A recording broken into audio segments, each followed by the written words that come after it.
Hi, Barney. Good to meet you. Nice to meet you too, Sharon.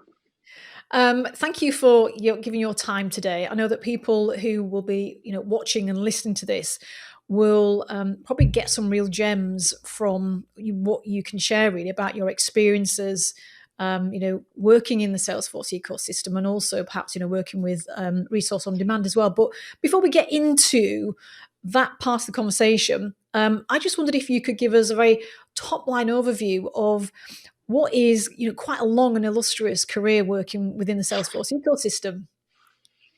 Sure. Illustrious is a great word to describe it. So I started with Salesforce implementations back in 2007 when I joined a boutique Salesforce consultancy called O'Kerry. Right. Prior to that, I'd been working at British Telecom on a large-scale CBORC implementation where we had a team of around, I think, 400 or 500 consultants across business analysis all the way through to deployment and ongoing support and so on. And then one of my former colleagues who was at BT left and joined O'Kerry and came back, and we met up for a couple of drinks, and he told me about his experiences and was talking about the value that the team at O'Kerry was delivering using a platform, cloud-based platform called Salesforce. And he said it wasn't that dissimilar to the value that we were bringing to the business with 400 people. They were doing with a team of 6 or 7 people at any. I started with O'Kerry at ABN AMRO in their equity sales and research implementation, then moved to Deutsche Bank for wealth and asset management, and then back to Barclays for a period of time. And then sort of after that, those sets of projects, I moved over to the US to help set up a non-profit Salesforce consulting partner. And they were very much focused on the sort of the donations and giving and all the sort of the non-profit. So in the US, non-profits are much larger, treated much more like an enterprise implementation. And the alignments between, from a CRM point of view, the alignment between wealth management and non-profit are very, very similar in terms of some of the concepts they have and the way they treat their clients or donors. So that was a big change for me to move over there. And then it was good, really, really good. And it was my first time working as on a particular product. So we were doing client implementations, but we were also building out a product called Round Cause at the same time, which is now a core part of Salesforce's NGO. Right. Yeah. And so it sounds then that, your Salesforce, career has very much been sort of like, within that financial part, let's say as a sector. So what led you then, from all those experiences and building all those teams and delivering on some huge projects, what led you to where you are today, which is with your own consultancy in Futureform? Sure. Okay. So when I was still in the US, I left that company Round Corner and was at PwC for a period of time, and then reverted back to a company called Redkite that was founded by one of my good friends, Brennan, based in the US. He was also an ex-O'Kerry founder, and I joined them primarily because I think my experience at PwC kind of affirmed to me that I really liked the smaller, more focused and more nimble and agile consulting firms where everyone does a bit of everything. You're never, the roles and responsibilities are kind of blurred between different individuals, and you're not segmented into you only do testing and that's all you do kind of thing. So I was at Redkite for a period of time. They were acquired by a company called Liquid Hub. And then I moved back to the UK in 2016 to set up the European operation for Liquid Hub, which we grew, which is where I first met my Futureform co-founder, Brian Dugan. We grew that UK entity from just myself and Brian up to around 30 or 40 people within a couple of years.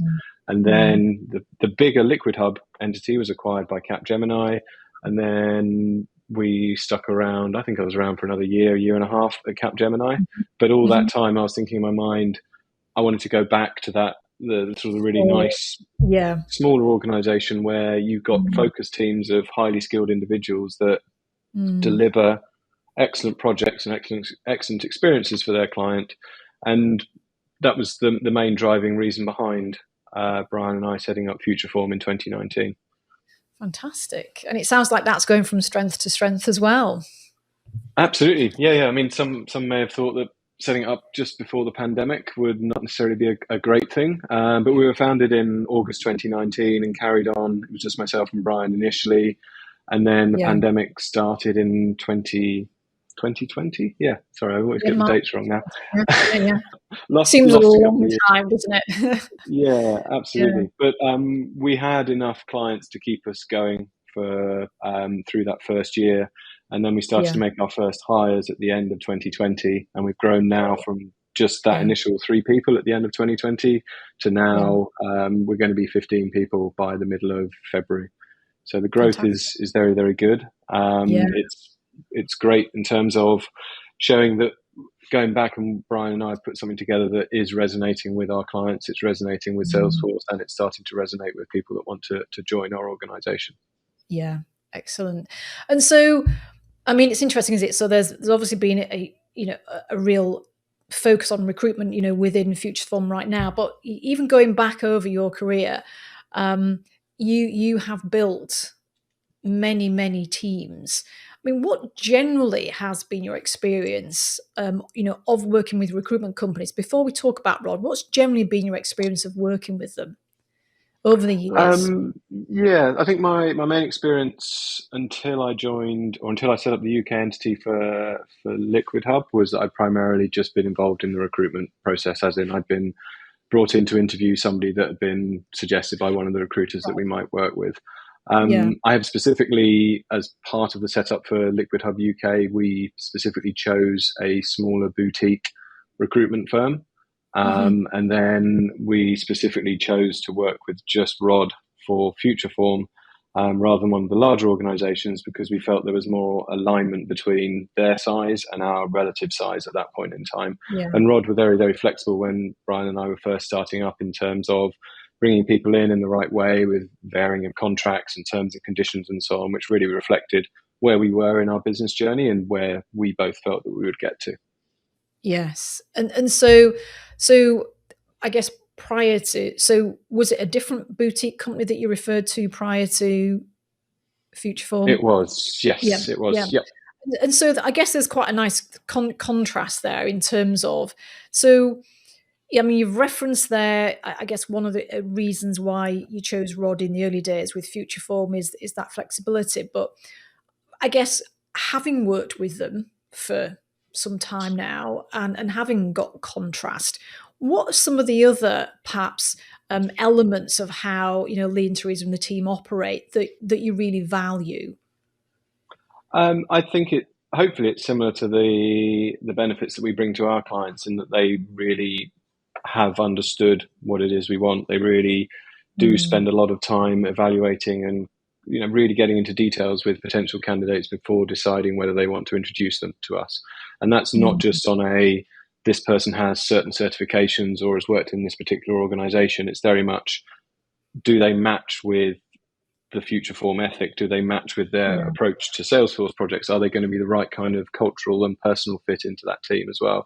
And I yeah, genuinely appreciate that there's very, very few people that Rod will put forward to us that we don't at least take to an interview stage, interview. which Okay. is exceptional for me because in the past you would be sent a set of CVs, you've got to trawl through them, screen them, and so on. But these ones, we get a nice Mm, summary, a nice idea of who they are, and then we have a regular conversation with Callum and the team about who the person is and why they thought they would be a good fit.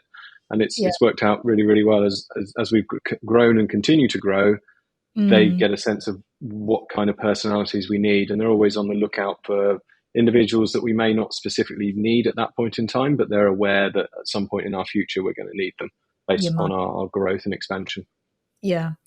And so that, I guess, that level of discovery and understanding is not common in other organizations. Is that kind of like, is that a reasonable assumption that I'm hearing there from you? It's probably more that we're dealing directly with the person that's screening them and sending them through to us. Where Right. I've worked in the past, you may have multiple more junior employees that are just sending Yeah. over CVs for you to look at. Whereas Got here you. we have a very strong relationship with Callum, who will Yeah. very specifically say, "Don't, they're not the right fit, or this would be a great fit. We should send them over." So Yeah. it's that kind of Okay. personal relationship, and we're very open and honest with them, and they're very open and honest with us as well. So Yeah. it's a good trusting relationship.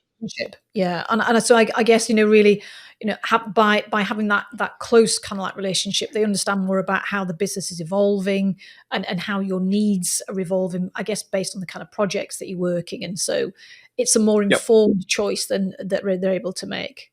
Yeah. Yeah, absolutely. Okay. Yeah, and I we mean, spend time with the Rod team as well. When they bring in new hires that are going out and sourcing candidates, we'll spend half an hour giving them the Salesforce plus Futureform presentation, talk about what we do, talk about our industry templates and so on, and really give them a feel of who our people are and where we yeah, want to go and the kind of people that we are as well. yeah. So there's quite a real sort of two-way sort of contribution really there. Yeah. Yeah, absolutely. Okay. Yeah. And I mean, I guess as a business owner who is looking to really grow a team right now. I mean, how are you finding, the candidate market at the moment? Salesforce is just kind of like it's just growing exponentially, isn't it? Still. Yes, I think it always has been. But yeah, certainly at the moment, there's a lot of churn, a lot of people moving around. Certainly, you see once a smaller firm is acquired by a larger firm after a period of time, there's that sort of churn of people moving on where they feel that Yeah. it's not necessarily where they wanted to be. It wasn't their intent to go Yeah. and work for one of the big consulting firms. Mm, So then there's after a period of time, people start to move around. And then there seems to be people moving from industry into Salesforce consulting as well. So it's mm, yes, there's a lot going on, and there's a lot to. You've got to be. We like to be quick and efficient with our reviews and interview and screening processes to make sure that we're not holding people up in terms of them making a decision, and that yeah. we're also then able to get hold of people if as and when they do become available. Yeah. And so how do you find have found, I guess, Callum and Lee, who I know you also work well closely with. How do you look to them for, I guess, their guidance on, when you're looking at people, why they're putting certain candidates forward? You might have your own idea about, well, we're looking for this, but Yep. how do you find that their inputs into what you should be considering as well? It's really really useful actually, and I think the fact that they have been our sole recruiter means they know everyone that's come onto the Futureform team, Mhm. and we're always giving them updates as to how good we're finding somebody or our experiences with a member of the team, and the personalities and traits that we're really looking for, and we're able to refer to specific examples. Yeah, Or they'll say this person is like such and such, or they've got this kind of experience which you will have seen with this other person, and so on. So it's very very useful from that side. yeah, And certainly, Lee introduced us to LDN apprentices, who we've got 2 apprentices currently going through a program with us, and we're looking for more to come probably later this year as well. So yeah, that again is going to be a great way for us to start bringing in more junior Salesforce people that we can train up. yeah. Because as you say, the competition for fully certified and skilled consultants Mm. is only going to get more and more. That's the right word for it. More competitive. Yes. Well, it is, and I guess it's looking at how does Salesforce, and also the ecosystem itself, what can they do to actually start attracting, perhaps other candidates, maybe from other technologies, into the Yeah. system. Yeah. So apprenticeships, is another route in for a lot of people, isn't it? Yeah. Um, Absolutely. Yeah. Yeah. I mean, I'd be interested to see potentially some kind of not necessarily a specific degree or A level or GCSE, but a specific training for people, or as a course component at a university or something else around Salesforce, and trying to how they could start training up people so once they've left education, they are ready to go into that kind of market. yeah, Because yeah, we're certainly with the apprentices, a lot of the benefit is that now they will finish, or when their friends and so on finish university, these guys will have several years experience ahead of them. They'll have been earning money for a period of time, and they won't be paying any university fees. So I think that's yeah. a choice that more and more people are going to make, certainly with university Mm. costing money. Yeah. whether it's worthwhile going or whether you'd be better off moving into more of a vocational apprenticeship type model. Yeah, no, interesting. I mean, just I guess on that educational piece, I'd just be interested to know your thoughts about around obviously, certifications. It's a huge investment, time as well. Versus I guess experience, perhaps where people are working on major projects where perhaps they are time short. Maybe sometimes certifications lapse, and Yep. and you've got that. Do you go for the certs because you've got the certifications, or but what about the experience? I mean, how do you manage that? Yeah, it's interesting because actually a more junior person with a large number of trailhead points and badges and certifications is often very impressive and shows a degree of commitment to moving into the Salesforce market, or it might be somebody with Mm, just a couple of years of experience. And we may look at them very favorably because obviously they're doing this study outside of their normal working hours. But for a mm, more, I guess, a more senior role, then you would expect somebody to have a certain number of certifications, not necessarily going to be a mm, CTA or yeah, have sort of the more senior certifications, but you would certainly expect them to have the core set. yeah, If they don't, then there may be good reasons why, but we would generally, if somebody came to us with no certs and we took them on, we would expect them to complete a certain number, a pretty yeah, aggressive number within a predefined time period. yeah, Because that is part of our go-to-market strategy, as part of our USP, is that the team are certified experts. We know what we're got doing. you. We've worked Yeah, with the product a lot. And the yeah, best way for us to demonstrate that is through certifications. And yeah, those are broadening out as well beyond the classic sort of sales and service cloud and others. There are now going to be the certified professionals, say like financial services cloud, which all of yeah, our team are going to be going through this year. yeah. And so, is that something as a business that you are supporting people to go through? Yep, Yeah, 100%. We'll pay. We'll either source vouchers from Salesforce or we'll pay for people to do yeah, their certifications. Absolutely. Yep. yeah. Fantastic. Um, I mean, in terms of anything else that you think about, from your experience of working so close with Rod more recently, then, um, are there any other things that perhaps, for you make them stand out as a specialist recruiter in this niche?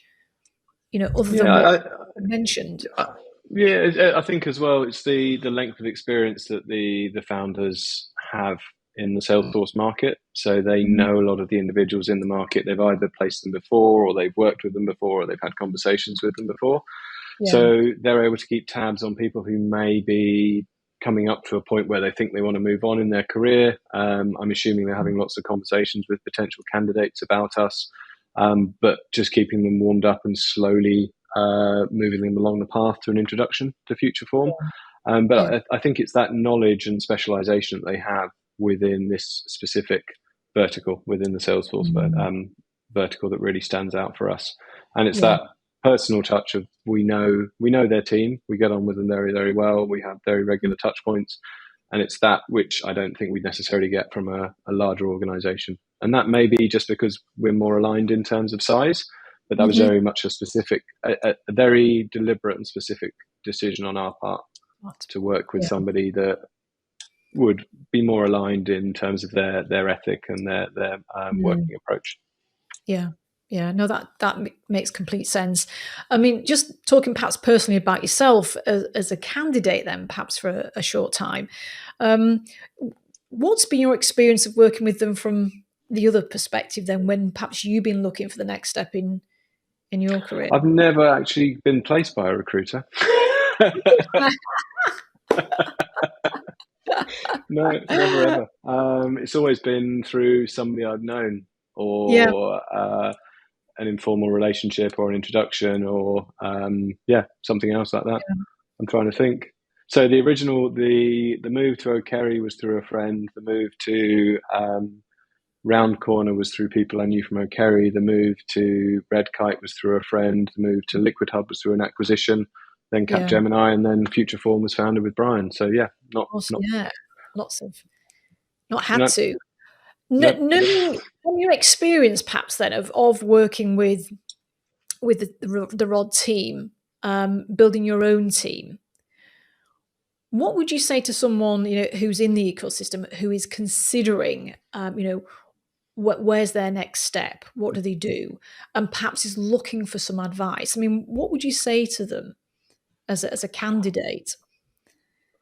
Um, I think it's so often we'll have people come to us that aren't from financial services or don't have a financial Mm, services background. mm, Our key sort of response back there is it's less about the industry, it's more about your aptitude and being able to demonstrate how you'd engage with clients, how you engage with people, how you'd work yeah. within the team, how you're able to build relationships and really start building your presence within a team, given that everything Mm, is, or most people are going to be working remotely for the yeah. foreseeable future. Mm, Certainly from our point, we're going to be 100% remote, but it's really, yeah, being able to demonstrate those points of aptitude. And if you are looking to mm, move from one sector into another, or if you're looking to move from industry into financial services consulting, then mm, definitely recommend doing the trailheads and the badges around mm, financial services cloud, so you understand mm. some of the terminology, and then that really shows that you're putting something into it, you're investing in it, Yeah. and Yes. showing keenness before Yeah. being introduced to a partner like us. And that would Yeah. apply to other, say, if you have work or construction, or if you're working in a recruitment focused Mm, organization, then yeah, absolutely. It's that kind of showing interest, showing keenness, and really showing that you're willing to put the investment in before before. moving over to the company. Yeah. Yeah, yeah. And I think, when candidates, have a conversation, where they're looking for some guidance like that, talking to, be it Callum, or Leo or Teresa, um, Mm-hmm. that because they have the kind of relationships that you've described, I guess what that allows them to do is guide people along the lines of, what is going to work for what would work for Futureform, what you're looking for, and perhaps what a different Yep. organisation might be looking for. So, that Yeah. that I guess that career input, from a candidate perspective, is as valuable as the kind of input that you get as a business owner when Yeah. you're Absolutely. hiring. Yeah, Yeah, and yeah, I'm sure they, prior to the interviews, Rod will give their candidates coaching on what the key messages are that we're looking they for. do. But Yeah, it's not a case of they should go in and read out these 5 lines and then we'll go, great, we'll hire you. It's more of a, this is the kind of people they are.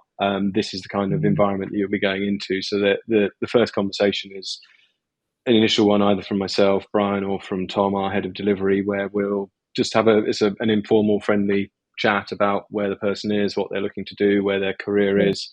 And mostly for us, one of the key things is somebody needs to be willing to deal with ambiguity in their role, ambiguity in terms of the things they need to do. They need to be willing to chip in and help out where possible, which for yeah, me is the big reason for starting a boutique consultancy, is that you can get mhm, involved in everything from yeah, marketing, pre-sales and yeah.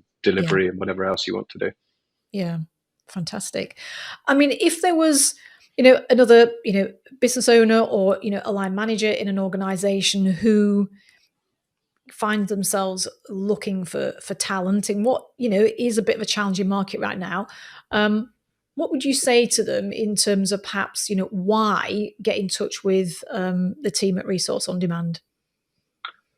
I would say that they genuinely spend the time and put in the effort to really understand our organization.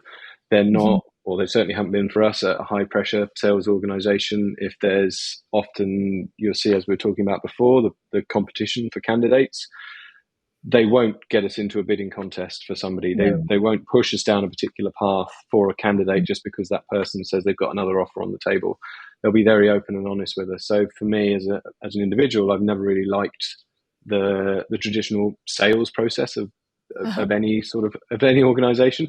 So they fit very well in that. It feels very consultative. It feels very constructive. It feels very helpful. It feels very much like they're going to help us with our strategy, rather Yeah. than pushing people to us just because they've got a certain number to hit. And Yeah. that's genuinely why I would go with Lee and the team from Rod. Yeah. Fantastic. Well, thank you for your time, Barney. I really appreciate it. My And pleasure. also, I love the idea as well. Chatting to other people like yourself. The concept of the apprenticeship scheme and getting Salesforce into the curriculum really of a tech program. That's Yep. we could do with some more innovative ideas like that to keep fueling people coming into the system, really, That couldn't would we? be, So yeah, yeah, definitely, yeah. yeah. Well, good talking to you, and hopefully we'll speak soon. Thank you very much for your time. You're welcome. Take care. Bye for now. Thanks. Bye.